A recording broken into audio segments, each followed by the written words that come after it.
이런 제목입니다. 그래서 지금 뭐 계속 반복 얘기 드리는 것처럼 시대가 플라톤의 이론론적인 그 철학의 시대가 이제 끝났죠.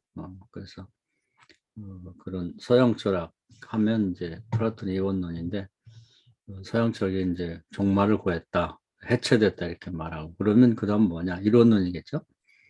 그래서 이제 그런 새로운 시대가 도래했는데 그것을 뭐 철학자가 그렇게 말했기 때문에 이론론적인 세상이 된 게 아니고, 이제 세상이 바뀌었기 때문에 이제 그런 변화된 세상을 어떻게 이해할 것인가, 이걸 이제 추적해서 정리한 게 들레즈의 철학사다 이렇게 보면 되겠습니다. 그러면서 이제 세상은 내적으로 굉장히 많은 그런 변화가 실제 일어나고 있는데, 우리가 거기를 못 따라가고 있죠.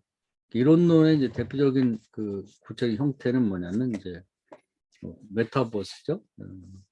경계가 허물어졌다. 그래서 보이지 않는 이데아의 세계와 이제 어떤 현상의 세계가 이제 서로 나눠져 있었다고 봤는데 이제 그것이 하나로 뭉쳐져 있다.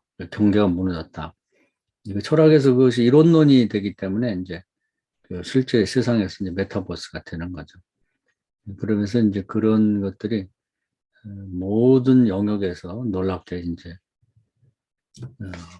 어떤 뭐 경제나 이런 데서 이제 활용이 되고 있죠. 특히 과학에서.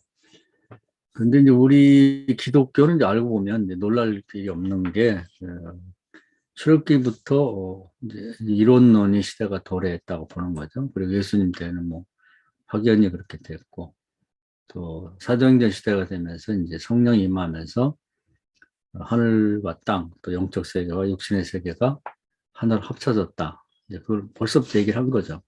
근데 이제 세상은 뒤늦게 이제 뭐 메타버스니 뭐니 하면서 보이지 않는 세계와 보이는 세계, 초월의 세계와 현상의 세계가 이제 경계 무너뜨린 얘기를 하고 있습니다.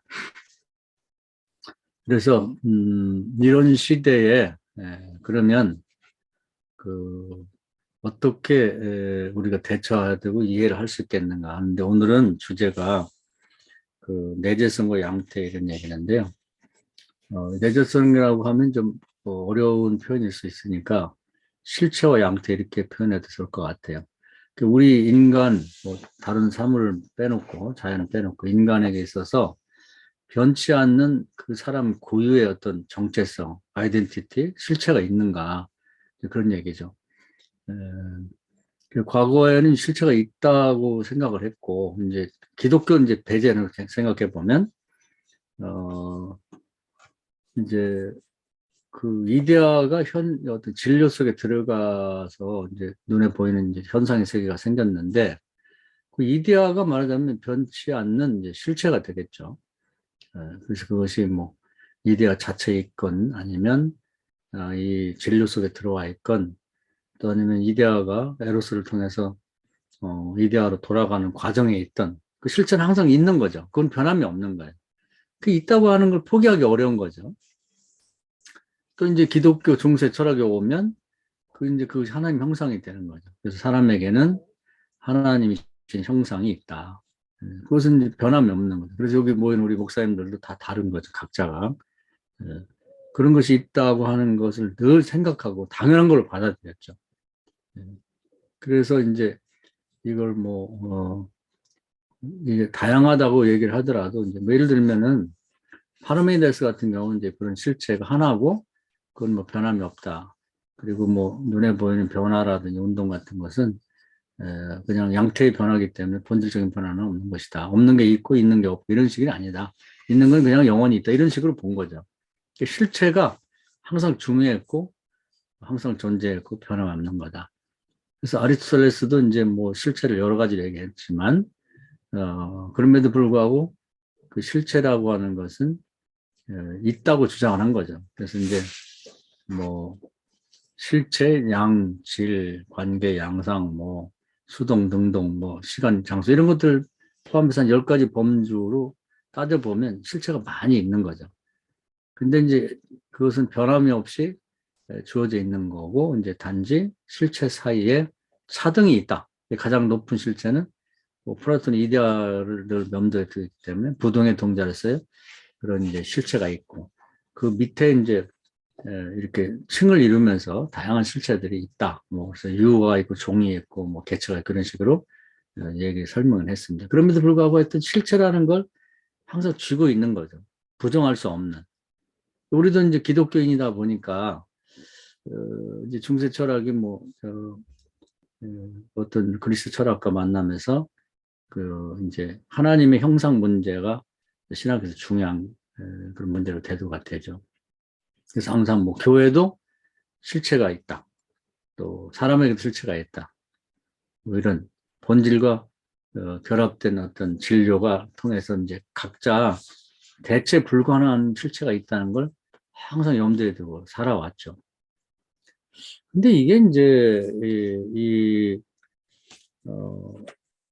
근대에 들어오면서 이론론이 되면서 이게 깨집니다. 실체가 과연 존재하는가? 그래서 영원 불변한 실체가 있다고 하는 걸 이제 부정하는 거죠. 그러니까 스피노자부터 와가지고는 개체라고 하는 양태가 있는데 그게 영원히 존재하는 게 아니라 신과 자연과 인간이 될 수 있는 어떤 재료 해석이랄까?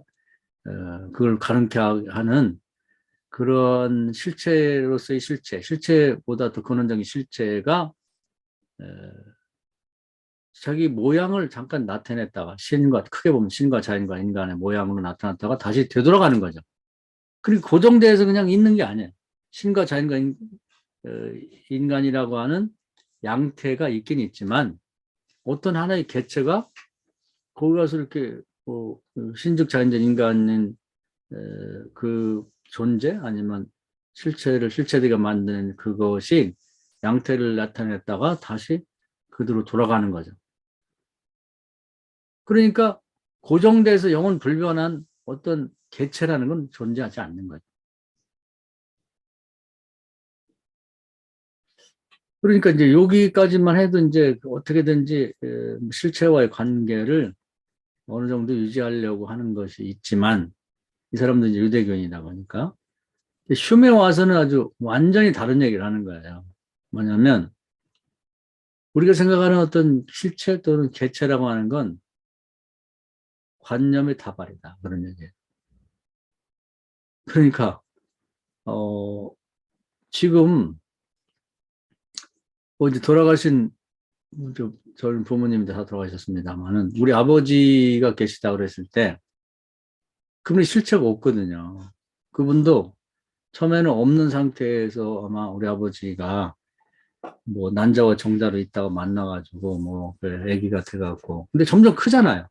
고정되어 있는 실체는 없는 계속 크다가 없는 상태에서 생겨갖고 커서 끊임없이 변화하다가 나중에 죽어서 지금은 없단 말이에요. 그럼 뭐만 남았냐면 우리 아버지에 대한 관념인데 내가 태어났을 때 우리 아버지 연세가 많아갖고 할아버지였거든요. 그 나에게 남아있는 건 관념이에요. 우리 아버지에 대한 관념. 어릴 때도 모르겠고 태어나기 전에도 뭘 했는지 몰라요. 그냥 관념의 다발이 내가 우리 태어나서 자라는 동안에 봤던 아버지 약도 잡수셨고 상투도 들고 갓도 쓰고 두루마기 있고 운동회 때 나 찾으러 다니는 할아버지 그 인상 그 관념 그것이 다발로 묶여서 우리 아버지를 형성하고 있는 거지 실제로서 아버지는 없단 말이에요. 그러고 보면 모든 세상의 사람들은 관념의 다발일 뿐이지 그때그때 받은 인상들을 인접성, 유사성 이런 것들을 모아가지고 하나의 관념을 형성해서 내가 그걸 실체로 생각하고 있는데 그 허상이거든요. 허상. 근데 세상에 다 똑같단 말이에요. 어떤 집이라는 게 있다고 할 때 집이 다 허물어져서 옛날에 시골에 가면 우리 살던 집이 없어졌거든요. 근데 관념의 다발로는 나에게 있다고. 그걸 실체로 오해하면 안 된다는 거죠.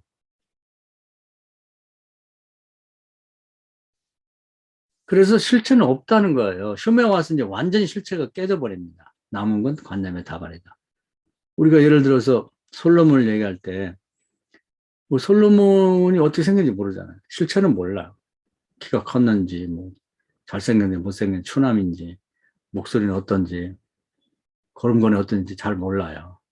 관념의 다발 중에 다 삭제되고 그냥 기호로 남는 거예요. 나중에는 놀랑말했던 기호로 관념 중에서 이제 특정적인 게 하나 남아가지고 솔로몬은 지혜의 왕이다. 이거 기호로 남은 건데 실체하고는 아무 관계가 없는 거예요. 실체가 없어졌다는 거예요, 이제는. 근데 가만히 들어보면 또 그 맞는 얘기예요. 과거는 막, 그 강압적으로 실체가 있는 거라고 계속 주장하고, 그것이 이제 더 올라간 플라톤의 이데아부터 시작이 된 건데, 그러면 이 세상이 실체가 없는 것들이 계속 변하는 것들이 관념의 다발로 이렇게 세상이 이루어졌다 그러면은, 그러면 이 세상을 어떻게 이해할 것이며 이 세상을 어떻게 이해 움직여 가는가.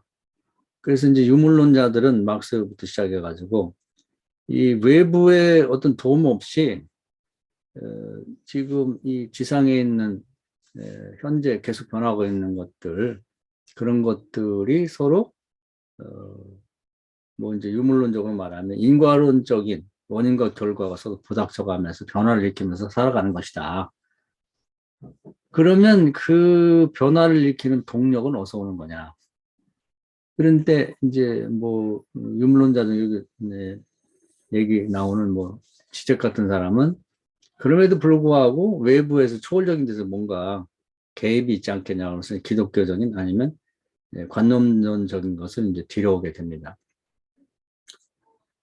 그런데 이제 이걸 비판하죠. 그건 오류다. 잘못된 생각이고, 유물론이면 유물론이고, 관념론은 관념론이지. 왜 그렇게 이것도 저것도 아닌 태도를 취하냐. 그러면서 이제, 비판을 합니다.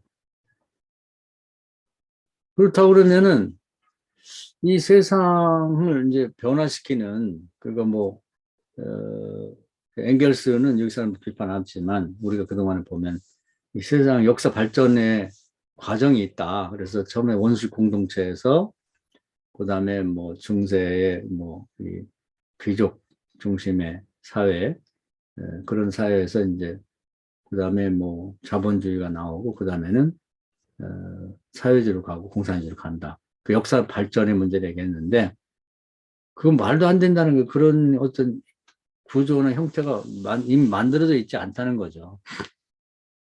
그냥 강압적으로 이제 하는 거고 이제 과거를 볼 때 그걸 이제 그 계보학이라고 그래요. 이제 현재가 아니라 지난 과거를 뒤돌아보면서 아마 이렇게 흘러왔구나 하고 얘기하는 과거 지형적인 얘기지 그거에 따라서 미래도 전개된다고 볼 수는 없다.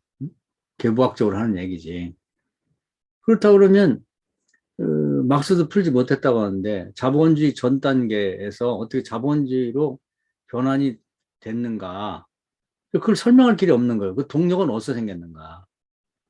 그런 부분에서 지적이라든지 바디오 같은 사람들이 외부의 어떤 그 운동이 개입한 게 아닌가, 개입했을 것이다. 그래서 그 문제를 풀려고 했는데, 그런 자본주의 전 단계에서 자본주의를 이행하는 그런 동력이 어디서 생겼는지는 칼 막스도 설명하지 못했다. 근데 그게 이제 근대에 와서 우리 배웠던 그 알티세이라든지 그런 사람들이 이제 설명합니다. 뭘 갖고 푸냐면 야, 우연이라는 거예요. 구조주의. 구조주의니까 알티세이가 그 제자들도 있고 그럽니다만 이제 알티세이 대표적인 사람인데 예, 역사의 변화는 우연히 발생한 거다.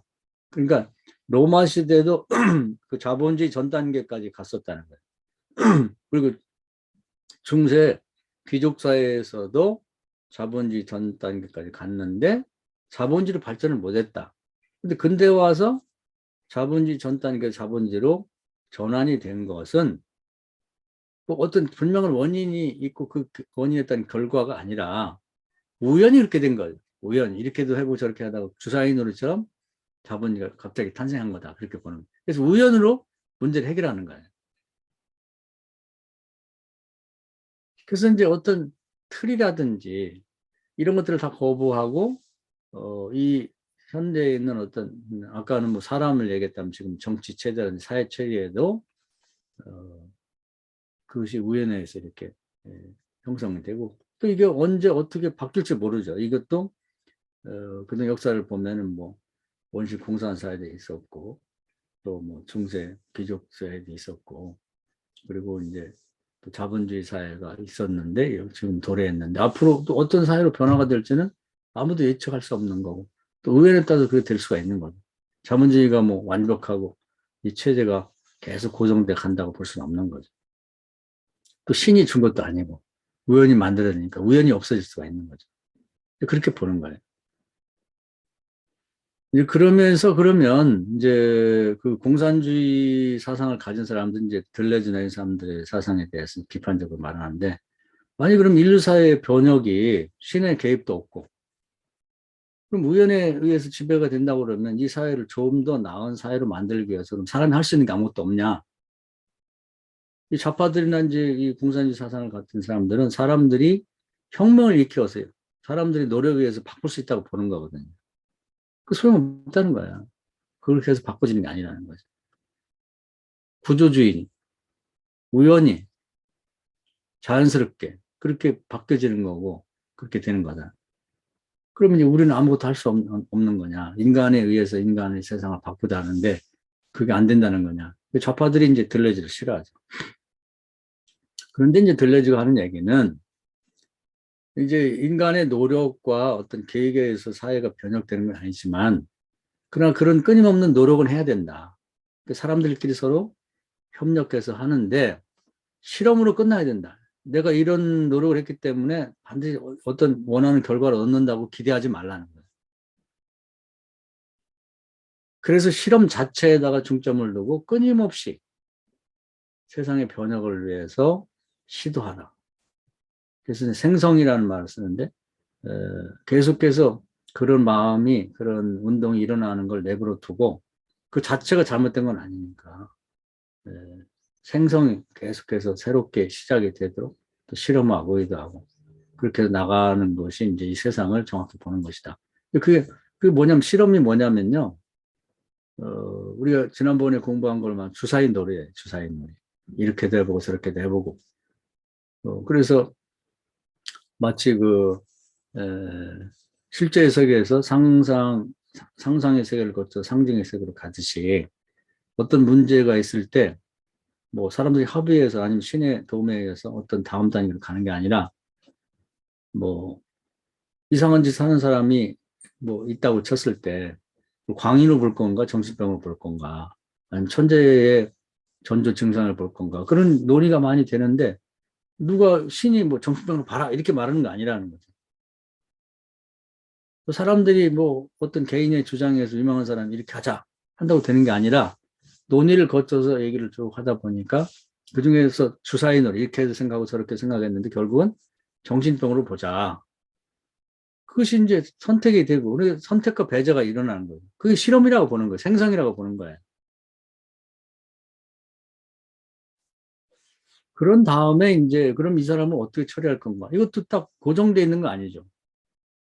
뭐 신이 이렇게 하라고 얘기하는 것도 아니고 또 권위 있는 사람이 결정 내리는 것랑 서로 설왕설래 논의하고 이렇게 주사인으로 하다 보니까 이 사람을 뭐 어, 교육장을 만들어 교육을 시킬 건가 집안에다가 뭐 국가에 지원해주고 부모의 어떤 교육을 통해서 개선시킬 건가 아니면 정신병원을 만들어서 거기서 수용하고 거기서 격리하면서 이 사람을 관리할 건가 이 논의하다가 결국은 그 정신병원으로 그렇게 하기로 했고 정신병원이 되다 보니까 관리자를 위해서 정신병력과도 생기고 말이에요.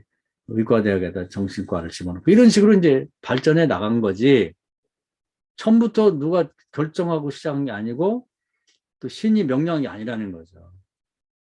그렇게 생성이 되다 보니까 상징이 나왔고 상징이 시작은 사실계에서 시작된 건데 상징에서 지배받는 그런 구조가 돼 있다는 겁니다.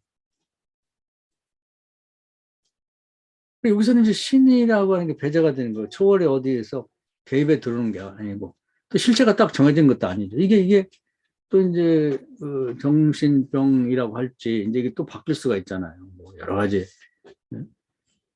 사회 분위기라든지 정신병과 관련된 사람들의 가족들이 막 데모를 하고 이걸 증명하고 연구해서 바뀔 수가 있단 말이에요. 그걸 이 천재들이 활용하자는 말도 나올 수가 있고, 다양한 방법으로 또 주사위노를 통해서 바뀔 수가 있다는 거예요. 실제로 고정된 건 사회도 없고 개인도 없다는 거예요. 우리 개인도 뭐 태어나서부터 죽을 때까지 고정된 게 아니잖아요. 뭐 라이프니츠의 철학에 보면 수없이 많은 모나드가 오늘도 우리가 공부하면서 정신적인 세계에서는 수많은 모나드가 우리에게 이제 유입이 되면서 강의를 지금 듣고 나누기 전하고도 달라졌을 거예요. 고정된 실체가 아니죠. 변화가 되고 있는 거예요. 그런 식으로 이 세상을 바라보는 거죠. 그래서 고정된 실체라는 건 없다. 끊임없이 변화되고 있는 것이고, 어떤 사람에 대해서 내가 실체라고 생각하는 것은 관념의 다발이다. 그때그때 받았던 인상, 임프린트가 되어 그것이 조합되면서 하나의 상을 형성하고 있는 거지. 그것이 그 사람 자체가 아니다. 왜냐면 끊임없이 변하니까. 생성 변화가 되고 있으니까. 나중에 죽어 없어지잖아요. 또 남은 기호만 남고 그 사람의 인상만 남는 거지. 그게 그 사람 자체의 실체냐. 변하지 않는 것을 생각하는 자체는 오해라는 거예요. 그래서 이제 그렇다고 그러면 우리 기독교인들의 입장에서는 이게 뭐지? 이런 생각을 갖고 있는 사람들에게 기독교는 어떻게 접근할 건가? 기독교는 완전히 반대거든요. 하나님 형상을 인간으로 말하면 이제 주셔가지고 각자가 고유의 독특한 그 어떤 개체성을 갖고 산단 말이죠. 그래서 이 부분을 이제 설명이 필요한 것 같아요. 그래서 저는 어떻게 이해를 하냐면 본래 이제 사람에게는 한 사람 한 사람에게 하나님이 형상을 주셨단 말이에요. 그래서 그것이 없어졌는데 예수 그리스도를 영접하면서 우리에게 이제 속사람, 소위 형상이 회복이 되는 거죠. 그래서 예를 들면 시몬 어부 시몬에게 사도 베드로가 이제 하나님 형상이라고 봐야 되겠죠. 속사람. 그래서 이제 그 거듭나 보면 이제 그 사람 원래 하나님이 의도했던 사람이 드러나게 된 거듭나면. 이것이 이제 완성된 하나님이 의도했던 사람이 되는 건데, 그건 예수께서 먼저 모범을 보였죠. 목수에서는 겉사람이고, 이제 그리스도는 속사람인데, 그걸 보여줬고, 또 사울이 겉사람이고, 이제 바울이 속사람이 이렇게 거듭나 보여준 그런 하나님이 각자의 고유한 그 형상을 부여했단 말이에요. 죽어도 갖고 가는 거죠. 예수가 죽었을 때, 이제 그 사도 요한이 천국 가서 이제 계시록 보면은 예수님이 젊어서 죽었다는 걸 금방 알 수 있고 예수님 말을 봤단 말이에요. 그런 형태를 유지한다는 거죠.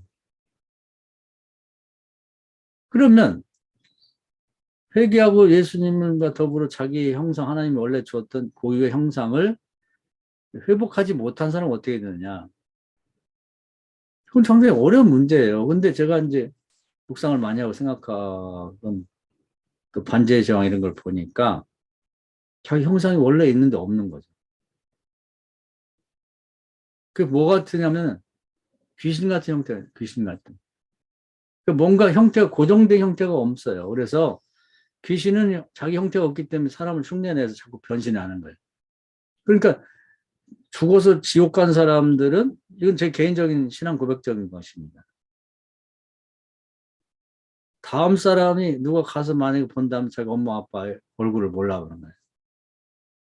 왜냐하면 구체적인 원래 가지고 있는 자기 나름대로의 하나님 주신 형상이 없기 때문에.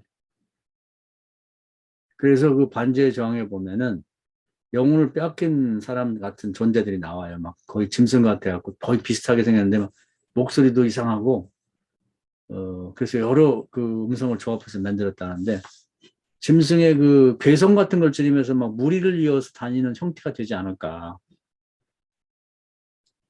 그런 생각이 들어요. 숫자는 있어.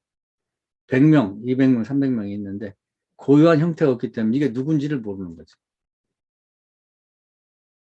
그렇기 때문에 이제 이게 굉장히 심각한 문제다. 근데 이건 뭐 신학적으로 증명하기 상당히 어려운 문제인데 저는 이제 신앙 고백적으로 그렇게 생각을 하고 있어요. 그렇기 때문에 사람이 죽어서 귀신이 되는 건 아니고 질적으로 원래 타락한 천사가 귀신인데 사람이 죽어서 자기 형상을 지상에서 회복하지 못하고 죽었게 되면 지옥 갔을 때 천사가 타락해서 귀신 된 거나 사람이 죽어서 귀신같이 되는 거나 비슷하다. 그래서 아마 사람이 죽어서 귀신 된다는 얘기가 나온 것 같아요.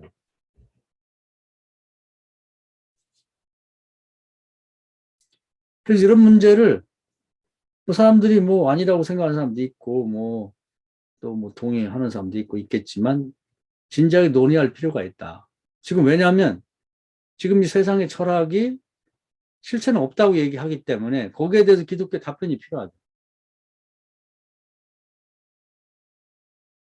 그래서 이제 믿음의 부분이에요. 믿음의 문제라고. 뭐 나는 뭐 없다고 생각하고 그냥 살겠다.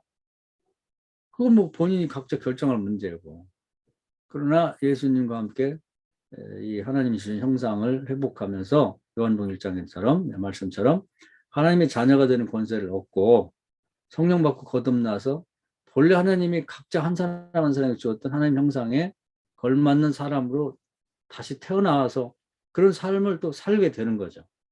그러니까 어부 시몬이 거듭나지 않았다면 평생 어부만 할 텐데 속사람이 거듭나고 보니까 유대인의 사도는 본래 하나님 의대했던 삶을 살게 되잖아요. 이런 삶을 보장해주고 그렇게 살아야 된다고 하는 걸 얘기할 필요가 있다는 거예요. 근데 이걸 안 하면 지금 세상이 대세가 이런 식으로 돼버린 거예요. 실체가 어디 있냐? 실체가 없는데 막 마구 살면 되지 아무렇게나. 죽으면 끝인데 확실한 건 죽는다는 것밖에 없다는 거죠. 이런 가치관을 갖고 있는 사람들에게 뭘 가르치겠나. 실체에 대한 이해 가능한 설명이 필요하고 그 실체가 있다고 생각했을 때 아까 뭐 전 시간에 성경을 얘기했습니다만은 그런 사람들이 다음 세상도 있고 심판도 있기 때문에 사람 대임을 기본을 그 양심의 법에 따른 걸 가르치고 또 하나님 말씀에 따른 모든 삶의 지침을 이해를 하고 생각하고 말하고 행동하는 삶을 살아야 된다. 실체가 있다고 전제할 때 이게 가능한 거지. 실체도 없고 죽으면 다 사라지고 없어지는데 그걸 뭐로 가르치겠어요? 성가 실체. 또 사람들이 이걸 뭘로 하겠어요? 죽으면 끝인데. 그러니까 이런 것이 종합적으로 논의될 필요가 있다는 거예요. 현재 철학이 실체가 없다. 단지 잠깐 어떤 양태가 있다가 사라지면 양태를 양태되게 했던 세상, 세계로 그냥 다 흡수돼 가버리는 거죠. 그것이 뭐 어떤 뭐 진료의 세계든지 뭐, 어, 그것을 극역되게 만드는 어떤 형태가 없는 그런 형태로 돌아간다고 그런 거죠. 그래서 형태는 이제 끊임없이 양태를 얘기하는 게, 뭐 니체도 모든 걸 다 없애고 싶었는데, 그래도 없앨 수 없는 게 뭐냐면 사람에게 사람이 나오는 거죠. 염소에게 염소가 나오는 건 부정할 수 없잖아, 이걸. 염소가 뭐 새끼를 낳았는데 뭐 송아지를 낳거나 사람이 새끼를 낳았는데 무슨 어? 개구리를 낳지는 않잖아요. 요거는 없앨려고 할 수 없는 거예요. 그러니까 양태만 있는 거지. 고정불변의 변함없는 어떤 개체, 실체라고 하는 건 없다. 그것이 영겁회귀한다. 계속 돌아간다는 거. 거기까지가 이제 현대 철학에서 이 신앙 없이 설명하는 끝이에요. 이게 끝입니다.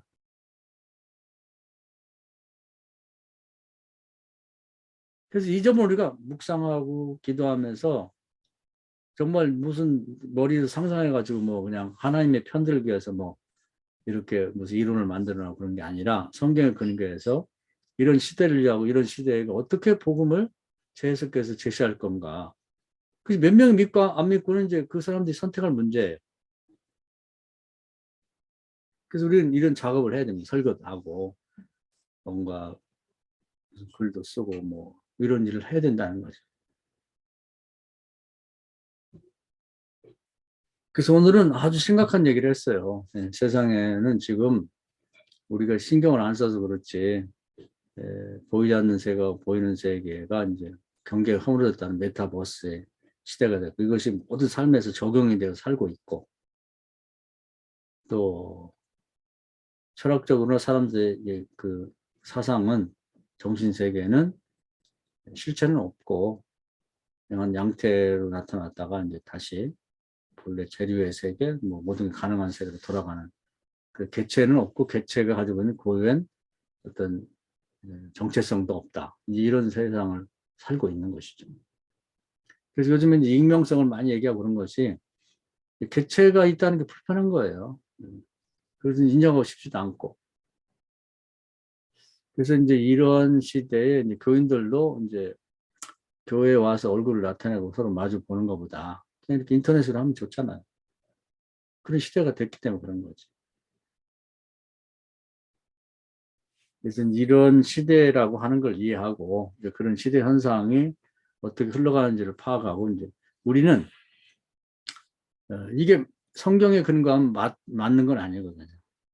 그래서 이러한 세상에다가 이제 메시지를 전달해야 되는데 어떤 형태로 줄 것인가 이런 걸 고민하고 복음에 맞는 상황에 맞는 복음을 전해야 되니까 우리 이 부분을 기도하면서 잘 그 답을 낼 수 있도록 그렇게 해야 될 것 같아요.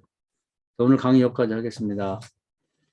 자, 혹시 뭐 이해 안 되는